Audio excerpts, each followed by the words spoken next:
Some deal has been done. Just try and lay out for us as much as you can after 3 days what the concessions were on either side.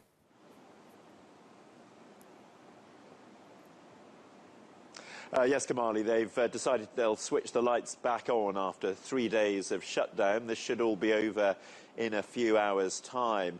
Well, the basis of the agreement was, as you say, this thing called the Dreamers, these people who came to America as children, but have never had any legal status here. Now, in discussions about this budget, the Democrats had demanded that they were part of the equation for getting a deal, but the Republicans had been quite hard line about this. It appears that they have climbed down, though, and the Republicans have agreed that this will be a top priority to address this issue in the next few weeks. It will have to be addressed fairly quickly because this agreement, this new budget, only lasts until February the 8th. If there's no agreement reached on the Dreamers by then the Democrats might pull the plug again and we'll be back in this situation. But for now, at least, they have agreed a budget will be passed and services in America that have been closed for the past couple of days will reopen. See, the lights will come back on. But as you say, John, they've got a short period of time to agree a more comprehensive spending arrangement, haven't they, and deal with this Dreamers issue. And one person conspicuous by his sort of lack of speech, there have been a few tweets, but lack of action on this is the president. Where's he been for the past 3 days?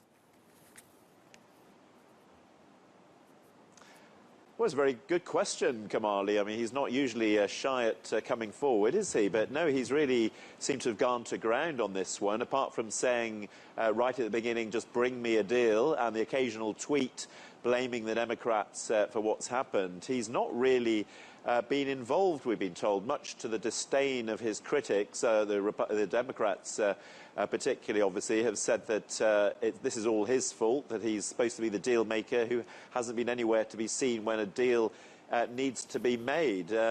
Perhaps he's playing on the fact that while he's very unpopular in the country, the Congress here is even more unpopular. Less than 16% of Americans believe the politicians here are doing a good job. So he would have always known that if the deal wasn't made, it wouldn't necessarily be him that was blamed for that by the public. But it does mean that he can get on with his life now. And you may remember he had to cancel his first anniversary as president party in Florida because of the situation here. It wasn't considered appropriate for him to leave Washington while it was in this sort of chaos. But as I say, though, this could all re-emerge on February the 8th if more progress isn't made before then. And finally then,